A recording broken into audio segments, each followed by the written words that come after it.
इधर दिल्ली में पुरानी गाड़ियों पर लगे फ्यूल बैन की डेट को 1 जुलाई से बढ़ाकर 1 नवंबर करके कुछ राहत दी गई और उधर हाथों हाथ नई मुसीबत भी आ गई।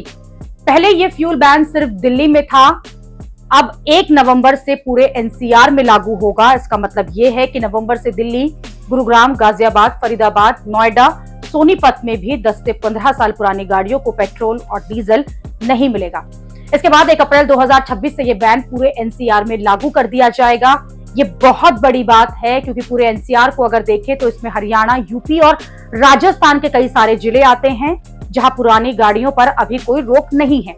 लेकिन अब 1 अप्रैल से 2026 से इन गाड़ियों को भी फ्यूल मिलना बंद हो जाएगा।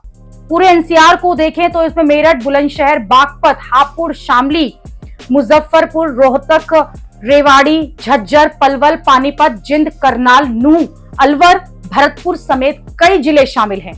अब सोचिए, कहां तो दिल्ली की 62 लाख गाड़ियों को खतरा था, अब कहां पूरे एनसीआर की पुरानी गाड़ियां इसकी चपेट में आ जाएंगी। इस फैसले को लेकर खुद बीजेपी के समर्थक कह रहे हैं कि बीजेपी अपने पांव पर कुल्हाड़ी मार रही है क्योंकि एनसीआर में चारों राज्यों में बीजेपी की सरकार है और अब हर सरकार को फ्यूल बैन पर पब्लिक का गुस्सा वैसे ही झेलना पड़ेगा जैसे दिल्ली सरकार ने झेला है और 3 दिन में ही फ्यूल बैन का यूटर्न भी लिया।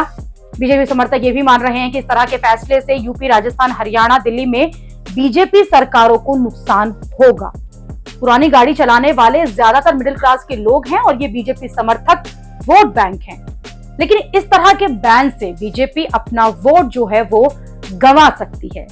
दिल्ली में 62 लाख पुरानी गाड़ियां प्रभावित होंगी।